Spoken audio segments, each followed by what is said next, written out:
Welcome to the 24th Annual Miami Jewish Film Festival, one of the world's largest and oldest Jewish cultural events. We want to thank all of our members, sponsors, community members, volunteers, all of you film lovers, and especially our presenting sponsors, the Center for the Advancement of Jewish Education and the Greater Miami Jewish Federation for their continued support all these years. Ben Loeterman is an award-winning writer, director, and producer of current affairs and historical documentaries, often with an emphasis on social justice. His work includes the independent film, The People vs. Leo Frank, 18 seasons of investigative documentary work for the PBS series Frontline, and 3 seasons of American Experience. In addition, Mr. Loeterman produced episodes of the PBS series The War That Made America and The Prize, based on Daniel Yergin's Pulitzer Prize-winning book about the oil industry, as well as God Fights Back for the PBS BBC series People's Century. Throughout his career, he's tackled foreign policy issues, investigations into gambling in the National Football League, AIDS, and the death penalty. He's received the National Emmy, Amnesty International's Media Spotlight Award, and was a Peabody Award finalist. Ben, thanks for giving us this opportunity to gain insight into your work on Walter Winchell. Thanks, Rick. So to get us started, in a director's essay you wrote for PBS, you called Walter Winchell the origin story of fake news. Is that what inspired you to take this look at his life and career? Very much. Lately, I've been doing historical films, and I find that for my historical films, I always start where I am or what I'm grappling with at the moment, and then somehow back into what becomes a historical film. In this case, in the year before the presidential election, I was looking at and paying attention to the media and the alternate realities that so many Americans were facing with and deriving from their news content. You edit a major daily, so you must find the same thing. And I began to think in terms of my niche, which crosses over into broadcast journalism, and the realm of 60 Minutes and the realm of so many shows that begin to blur the line between entertainment and news. And that can be Trevor Noah, David Letterman, Oprah Winfrey, who now is a correspondent on 60 Minutes of all things. I got interested in where this came from, and Winchell seemed to be a good origin story for the current landscape to remind ourselves of, because I didn't know much about Walter Winchell, to be honest, when I began. So I'm curious about one aspect of how this documentary was put together. In 1998, HBO made a biographical film called Winchell, and it starred Stanley Tucci. I think he won a Golden Globe for that role.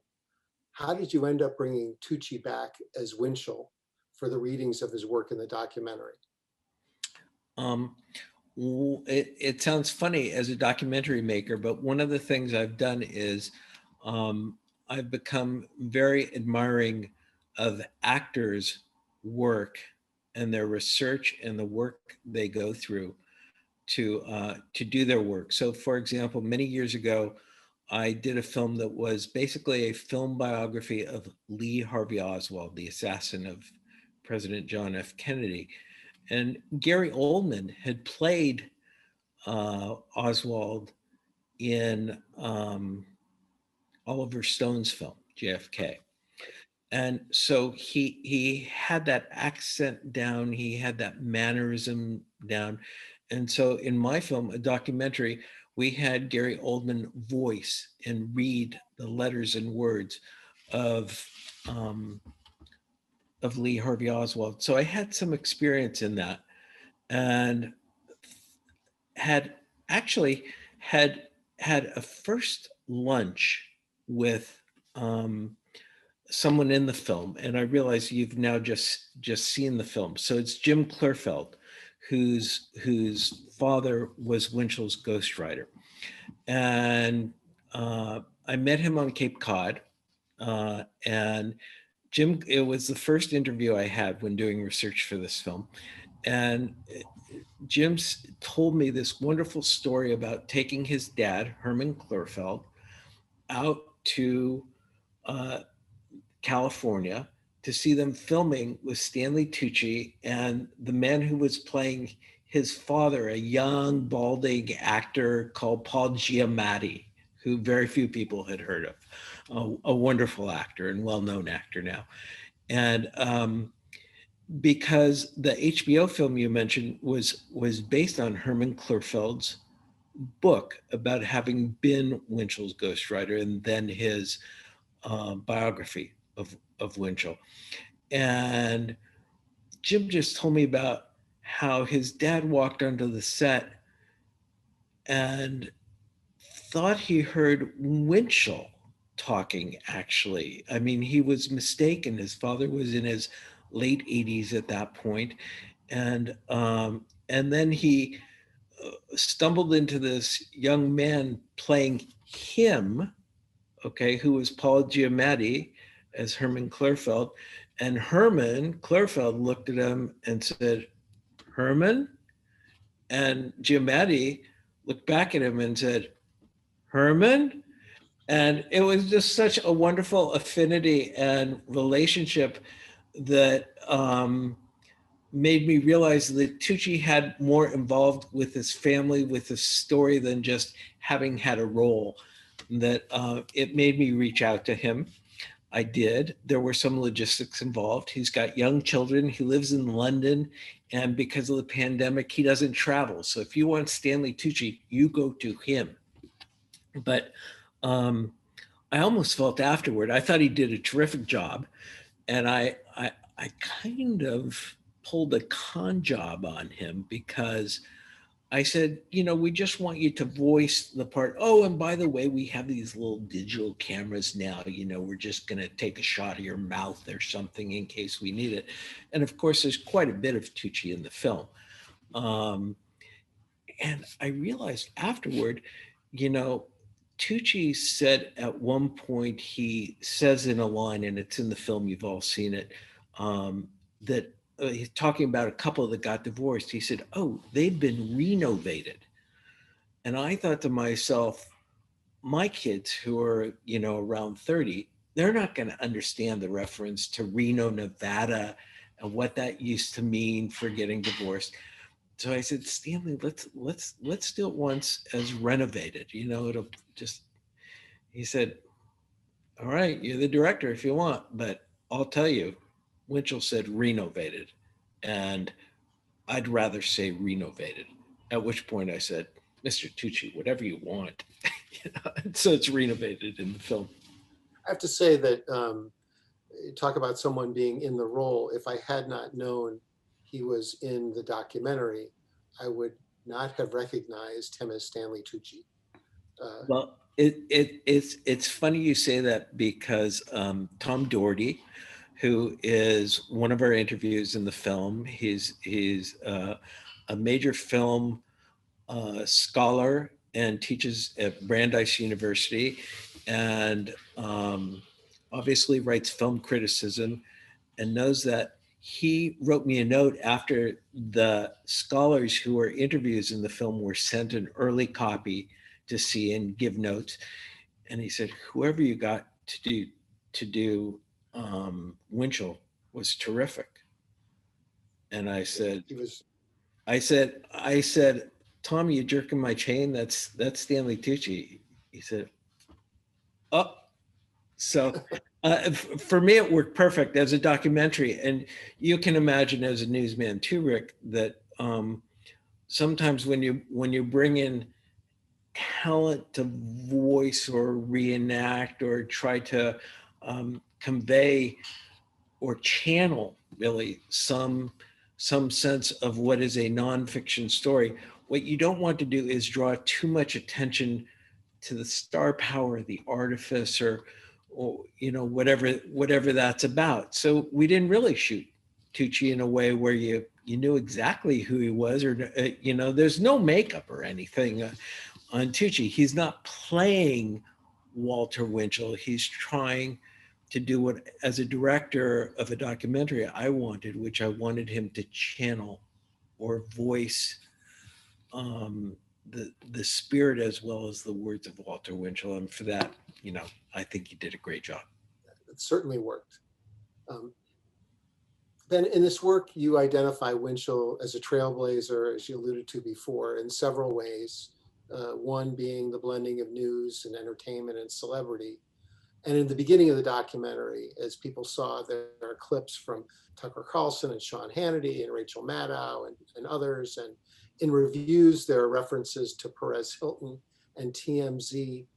As you look across the media landscape in 2021, is there anyone who really channels Winchell, resembles Winchell in approach? Not close. Not close, not possible, and I'll tell you why. Okay, if you look at, and I'm putting aside political taste, because in this film, and I confess, in general, I don't see myself as that political an animal. Okay, so when I was trying to in these short little montages at the top and tail of the film, I was just trying not to, or to be an equal opportunity offender, so that there's as much Tucker Carlson as there is Trevor Noah kind of thing. And everybody has an opinion, like, oh, you did a great job with those little montages, except Rachel Maddow, she's really new, so everybody will have an opinion. So what I did was I just wanted to see roughly audience size, and Oprah tops them all, and it's hard to get figures for Oprah. But if you take someone like a Rush Limbaugh, okay, politics aside, but audience in view, somebody who does on the radio in some sense what Walter Winchell was doing, Limbaugh's audience on a good day is 5 to 7 million people. Okay. And so if you take all of these figures, if you take the late night figures who cross over, and some of the news people who cross over, the people in the montages you mentioned, taken together, you're talking about an audience of maybe 30 million people once you roll them all in one ball. Okay. And between the Sunday night radio show and then the 6 days of columns he ran, Walter Winchell was commanding an audience of 50 million American adults when there were only 75 million American adults around. So he was commanding 2/3 of the American audience. And there's nothing of that scale today. It has to do with something well, Rick, which is the fracturing of media and the fracturing of news sources, and the not to mention the introduction of a new technology. In Winchell's time, it was radio. It would be equivalent to the internet now. And there aren't that many people who can cross over into these different media and have an impact so forceful. It would be like Ellen DeGeneres doing TV, but then writing political columns and also doing movies. I mean, we don't have people that equal Walter Winchell today. So in reach and influence, there's really no modern or even historical equal. No, I mean, there are to the inside baseball players, like probably you and I are. So, for example, there was an interview I was trying desperately to get for the film that I am very sorry I didn't get, and that's Frank Rich. Okay, so Frank Rich was a Broadway columnist for the New York Times. Okay, just like Winchell started out as a Broadway columnist. Okay, And then Frank Rich grew in the New York Times to have a kind of dimension about politics and culture and a wider audience. And now he is, heading the writing team and is an executive producer of the HBO series Succession. Okay. And he writes for New York Magazine. Um, but Frank Rich isn't a name that my mother or my daughter or somebody who could be my cousin or sister would know. That's a journalistic name that people like you and I know. Right. In the documentary, you tell the story of Winchell's hardscrabble upbringing, child of Jewish immigrants. As he emerged as the leading media personality in the 30s and the 40s, was his religious background widely known? It's a good question because as we saw in the film, Winchell's not shy about being Jewish, and Winchell is not hesitant to say he's Jewish. However, Winchell was a certain flavor of Jewish, I would say. He was a cultural Jew. He was a social justice Jew in his own terms, which are different as we see as time changes and issues in the country change. But he was not an observant Jew. He was not a religious Jew. And I think he would call himself a loudmouth Jew, frankly. Um, and so that doesn't answer your question, but whether Americans widely understood Walter Winchell to be a Jewish figure on the media landscape is something I just have to be honest and say I didn't learn or realize. He wrote a column at some point about being a Jew. So it's not like he wasn't public about it. But it's an interesting question you raised, whether he was identified by this wider non-Jewish American audience as the Jewish guy on the radio and the Jewish guy in the newspaper. I don't think so. Yeah, it's interesting. I think growing up of a certain age in the U.S., um, your parents imbue in you knowledge of um, every Jewish celebrity, every Jewish athlete. Um, I just wonder, was that a shared experience for Jews in America, listening to Walter Winchell, or was he thought of as more of a secular creature? I I would guess the second, to be honest, because as opposed to say Sandy Koufax in baseball, where I share with you that just becomes part of our, being raised as children of Jews. You learn that Sandy Koufax is a Jewish baseball player. There were a number of Jews I know who saw this film, who are serious Jews, and said to me, "I had no idea Winchell was Jewish." So, and it's not like people go out of their way to look at other newsmen of the time, very serious newsmen of the time, of Walter Lippmann. I can't tell you if Walter Lippmann is Jewish, and I don't think people at the time could necessarily tell you if Walter Winchell was Jewish. Of course, Winchell did speak out forcefully against Adolf Hitler and against Nazism. Um, uh, he never, to what I've been able to read, um, personalized that to a Jewish experience. Are you aware of any examples of that? Not to his own. So when he was attacking Hitler, he was doing it as an American, as a Democrat, um, and he was attacking the authoritarianism of Hitler. And whether that means he was certainly happy to attack Hitler personally, so he made it very, Winchell made things very personal, but not to his own experience. It's funny because it was trouble we had talking about his personal life and his family life throughout the film and how much to or not.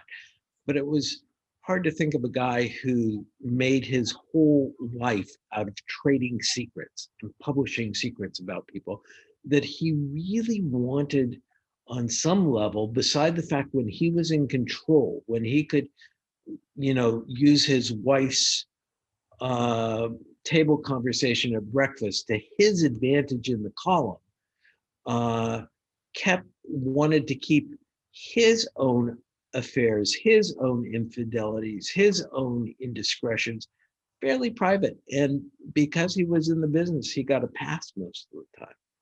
And he was, in fact, pretty much a terrible father and a lousy husband, and not exactly a part of his life that holds up well to scrutiny.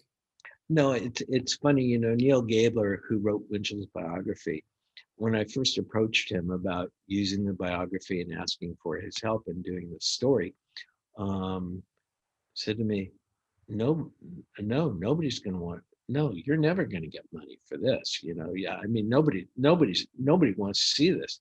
And there's a great story about why Neil said that.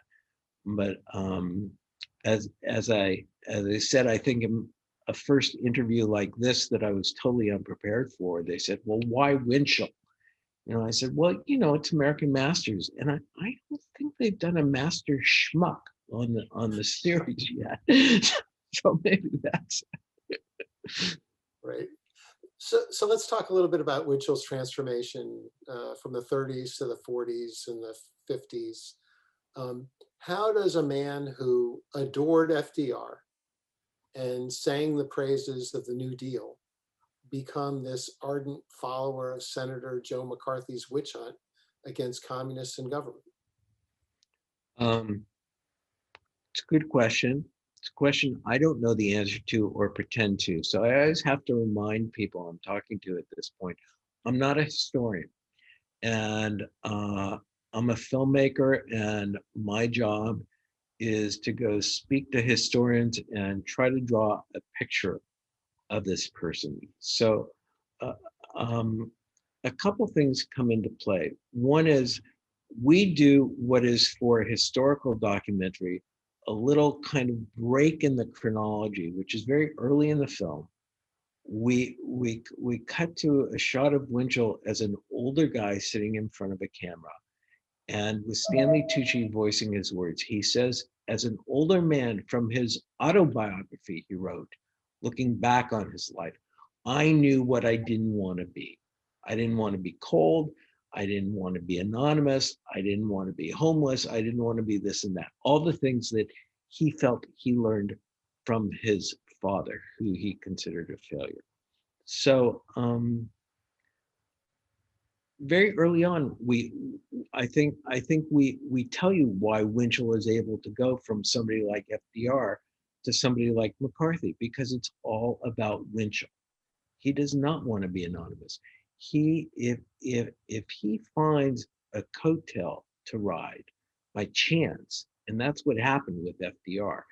Walter Winchell was an incredibly entertaining, incredibly fun, incredibly gossipy kind of guy who gets a call one night at his favorite haunt, the Stork Club, from a guy who says, hi, I'm with the FBI.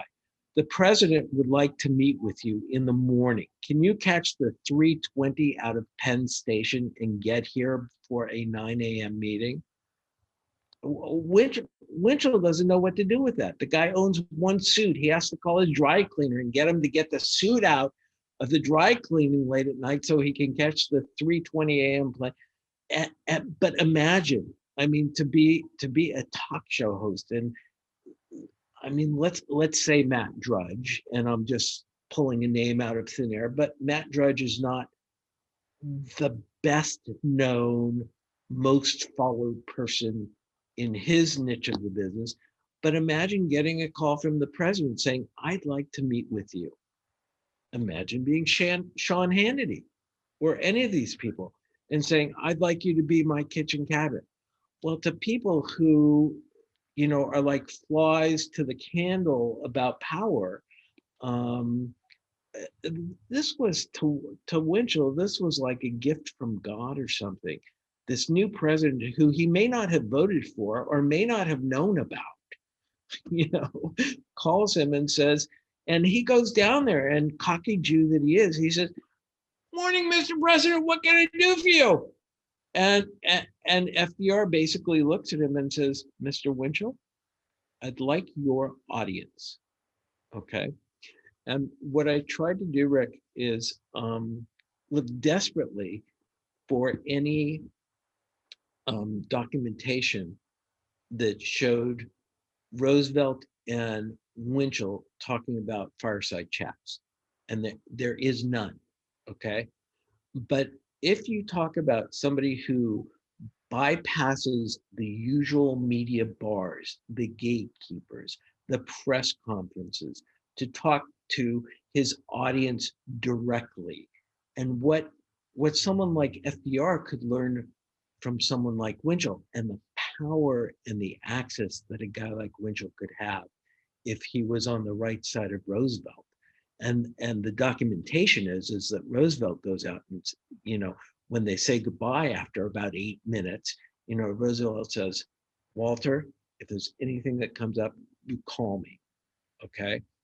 And that creates this symbiosis between press and political power that is so important and becomes so dominant in Walter Winchell's worldview that when Franklin Delano Roosevelt dies, he's in the Winchell is suddenly in the wilderness, and for many, many years actually without a political cause, until he sees Judge Cohen's kid in the club, the kid being Roy Cohn, a young Roy Cohn, who says, "Oh, Mr. Winchell, I got to introduce you to the senator. He's going to be the next big thing."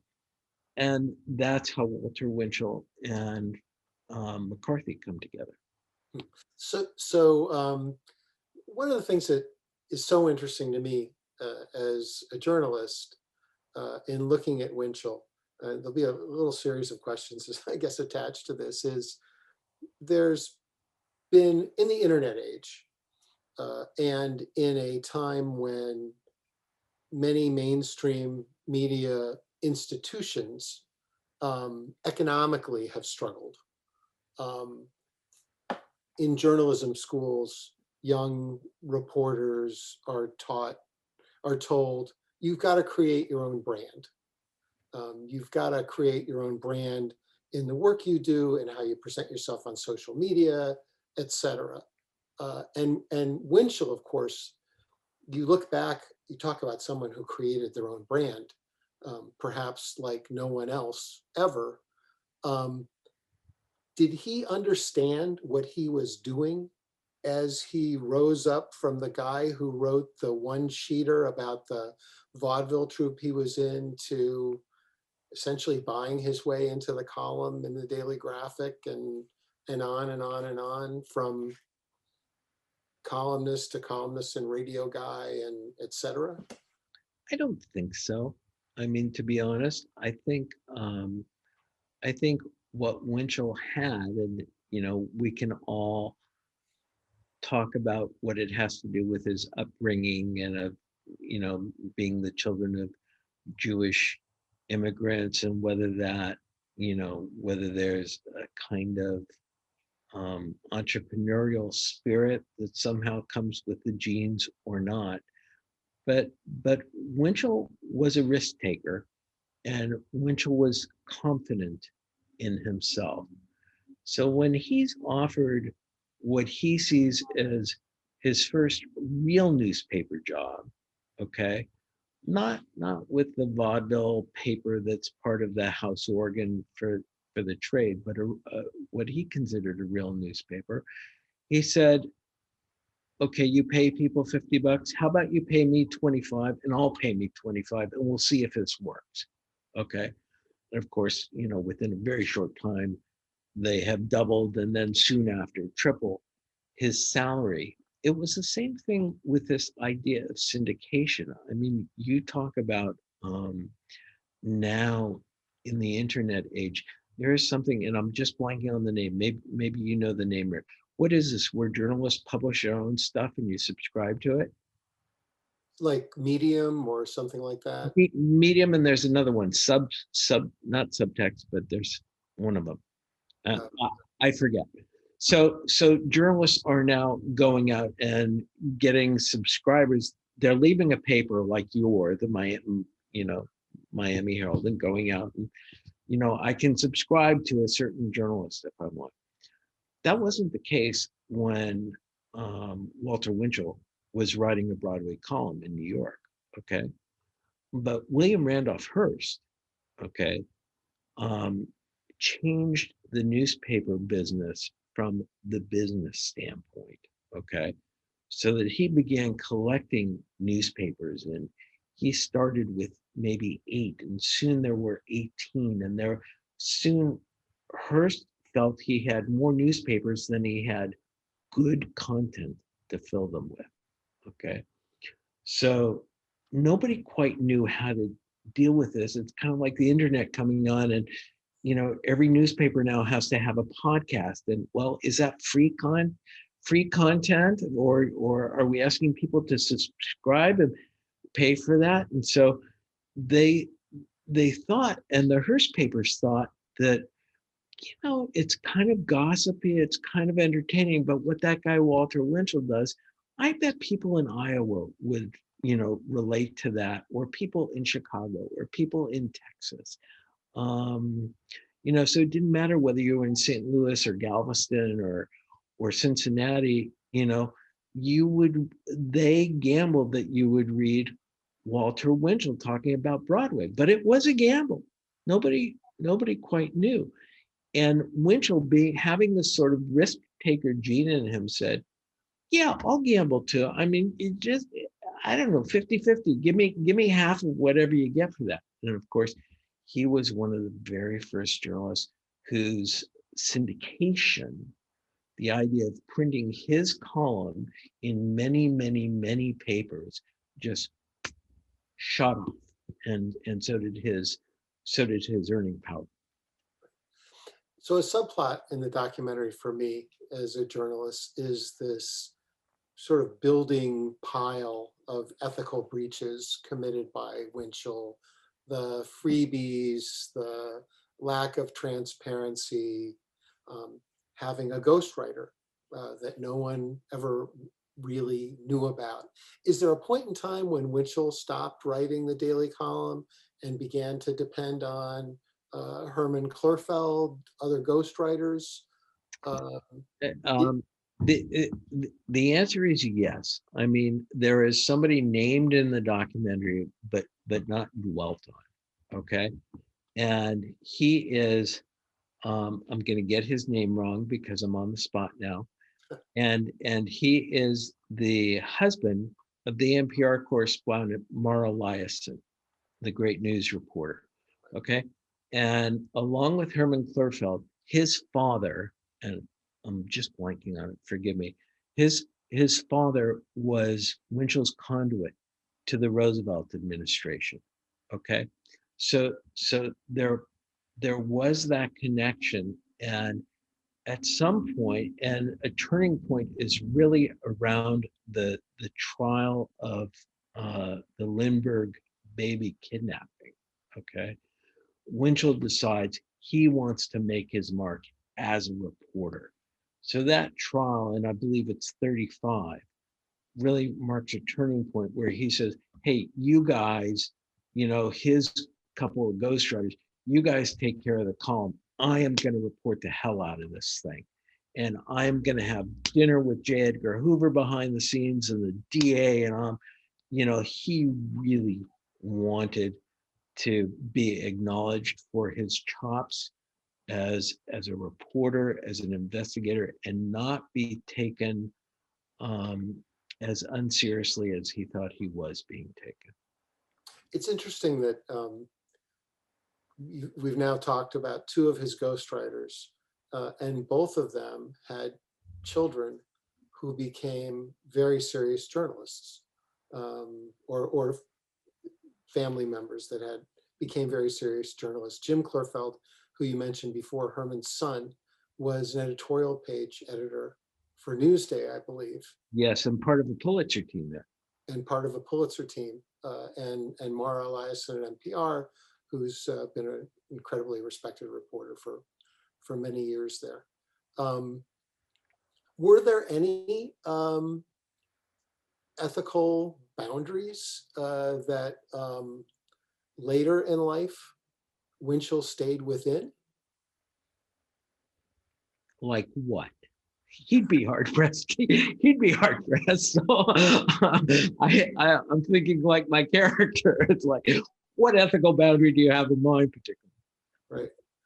We mentioned Klurfeld, and it's apparent that Herman Klurfeld really held, despite everything, Winchell in high regard. Certainly in the interviews in the documentary, it sounds like his son did not share that regard. No, and it's why Cuneo's son, and again, I'm just blanking on first names, forgive me, but the other ghostwriter's name was Cuneo, and that's the husband of Mara Liasson today, and he is still a very powerful inside the Beltway lawyer in Washington, D.C. Why he didn't really want to talk about Winchell or give an interview. He felt his father was slightly embarrassed by Winchell. And although he was on the payroll and was what you would call the political advisor, you know, in the Winchell self-branded organization, it's not like it was a source of pride. Herman Klurfeld, I think, came from more humble roots. He was younger, and people should go back and watch this HBO film with Stanley Tucci and Paul Giamatti, because it's really based around their relationship. It's from Herman Klurfeld's point of view. You can see that there is some sort of mentor, mentee, father, son. There's some bond thing that lets Herman be independent. And even though Winchell could drive him crazy at any hour of the night, just like he could anybody, Herman Klurfeld was the kind of person who put up with it. Cuneo, the other one who was more in the political sphere, wasn't. So I mentioned Neil Gabler, who is Winchell's biographer. When he finished the book, and the book was written in 1995, so many years ago. When he finished the book, it was only then that that Walter Winchell's daughter, okay, Walda, who at that point was a drug addict, had some of his things, was trying to get money, okay? And so she put his stuff, anything she had with his name attached to it, basically photographs, notebooks, whatever, she put up for auction in California, okay? And poor Neil Gabler, this biographer, had been sitting in the New York Public Library, you know, scrolling through the microfilm, trying to read every column of Walter Winchell, suddenly says, oh my God, because what columnists like Winchell did in those days was they had their girl Friday post every one of their columns into a scrapbook, okay? So suddenly there they all were at one point. And Neil Gabler is a writer, I would say a journalist like you and I, or has crossed over into the realm of history some.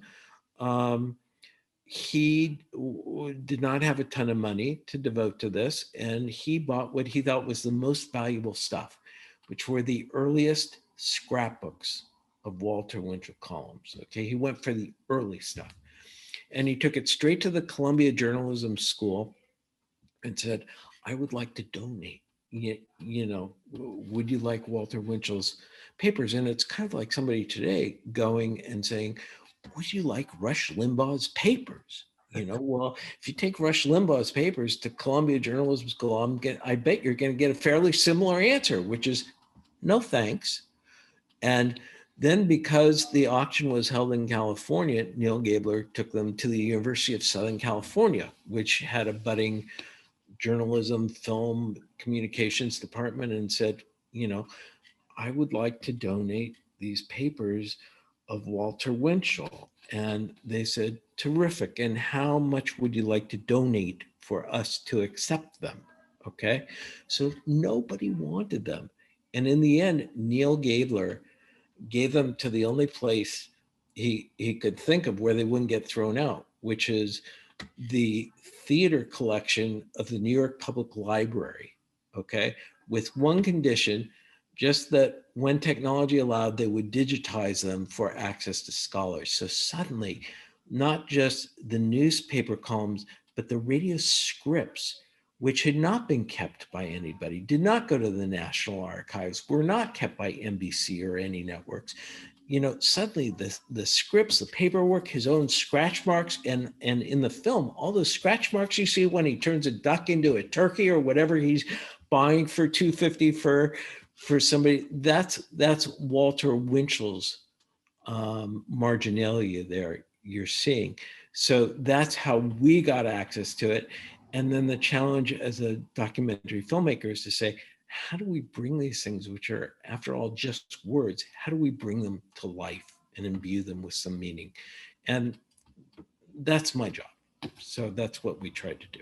Well, and the technique you used in with the audio, the typewriter, and the screen, and the correction pen, and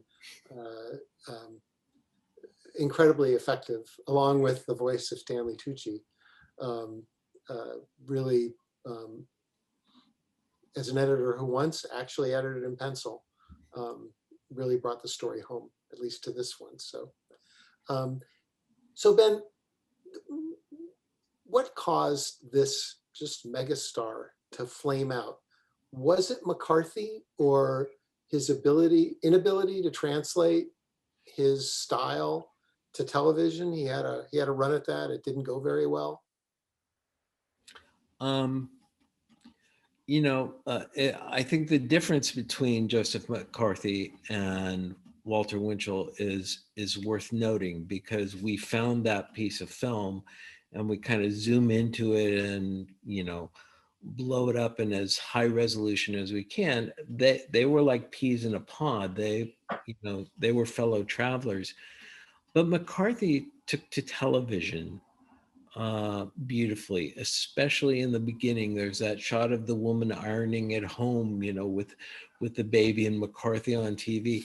I mean, McCarthy knew the power of this new technology, seized it, grasped it, and made the most of it for a good, long, meteoric run-up, okay?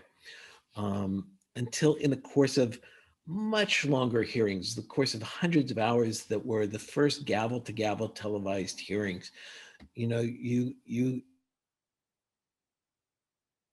Joseph Welch, the attorney for the Army, sort of take him apart, okay, and disassemble him. Walter Winchell, for all his natural talent, okay, if you think of a ball player who has natural talent, but not necessarily the work ethic or the discipline or the I don't know what, but Winchell was a schmoozer. Winchell was a gossip. Winchell was a secret traitor, okay? And that translated from the technology of newspapers and print to the technology of radio wonderfully, okay?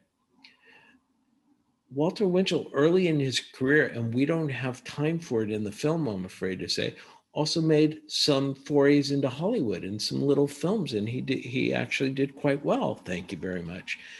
But when it came to television, each medium, it seems, and hopefully I'm with a film audience that is not too young or too old to know about Woody Allen jokes about Marshall McLuhan and hot media and cool media. But suddenly television comes up and the technology itself has a different quality to it. So that somebody who is kind of a schlub in Winchell's words, like this Irish guy, Eddie Sullivan, who's always, nipping at his heels, but trailing in his wake. Every time Winchell, goes on to a next job, Ed Sullivan gets the column that Walter Winchell had, and Ed Sullivan likes to think of them as rivals, but I mean, Winchell thinks of Ed Sullivan as just a nuisance, okay? And then comes television, and for whatever reason, Walter Winchell and his handlers, and they tried many different formats, were not able to make him work in this new medium. It happens today. There are people who do great in the newspaper business who don't make the transition to the web. You can have a reporter like Michael Barbaro for the New York Times, who's probably a fine reporter, and I mean no slight to him, but the guy is just magic in a podcast, in an audio format, in a different technology. Winchell rose and rose and rose. He did papers, he did radio, he did movies, and then TV sank him. Now it sank him at the moment where his core base, a Jewish base, a liberal base, okay, suddenly was starting to have questions about where he had hung his political star and whose coattails he had come. Now, there are historians, and you're a newspaperman, so maybe you should be answering the question, but there are historians who talk about this very narrow slice of Jews that we don't always like to talk about, okay? Very conservative political Jews, okay? And I bet there are some in Miami, by the way, who do not want to be branded as socialists or communists or be identified in any way with those kinds of political philosophies, who are political conservatives and wanted to prove in their own little niche of the media here and there that they were not, just lefty liberal things. There are Jews who are other things than that. And I think maybe that's where Winchell saw himself and why he failed so colossally, because his base didn't go with him to a new medium, so to speak. Right. Well, Ben, what is next for you? This documentary actually first aired in October. You've probably been doing more than just watching it over and over again since then. Yes and no. The real story of Winchell is a funny one. I got funding for this through all of you, through taxpayers, okay, who, because I got a large grant from the National Endowment for the Humanities to make this film, okay, and they had a hand in suggesting the subject matter. So there is somebody, don't tell anyone, but I'll give you a secret. There's somebody in the National Endowment for the Humanities whose job it is to do the following, okay? To be on top of things like, oh, it's 94, 95 that Neil Gabler wrote a biography of Walter Winchell. Martin Scorsese scooped up the rights and was going to have Robert De Niro play Winchell, okay? That movie never got made, okay? They were both busy. Schedules did not allow, okay? So somebody in the endowment around 2015 realizes, oh, Gabler's biography of Walter Winchell, the rights are up. It's 20 years on the film option. Maybe this is good documentary territory, Okay. And it's got no pictures. I mean, the guy was a print guy. Well, Loeterman does things, creatively without pictures. Maybe we'll give it to him. So that's how that came about. Since then, I try to do two things. One is build on the experience of my previous film and try to do something that is completely opposite. So there is not a more opposite or more serious or contrasting subject to Walter Winchell and all of his snarkiness and Jewishness and wonderfulness and sharpness and harshness than John Hershey, who a year after the atomic bomb was dropped in Hiroshima was asked by the New Yorker to go write a simple story about the human people who were affected and tell this gigantic story with gigantic impact through very human, intimate terms. And so I have begun looking at that. I don't know, to be honest right now, Rick, if it'll even be a film. But sometimes you go on these tangents and it's the fun of being a documentary filmmaker. So that's what I do. Well, there's something to look forward to. Sounds like a great idea to me. Thank you. Well, thank you to Director Ben Loeterman for joining us and being so incredibly generous with your time. And once again, thank you to all of our members, sponsors, community partners, volunteers, all of you film lovers, and especially our presenting sponsors, the Center for the Advancement of Jewish Education and the Greater Miami Jewish Federation for their continued support throughout all these years. And thanks to our audience for participating in the 24th Annual Miami Jewish Film Festival. I'm Rick Hersh with the Miami Herald.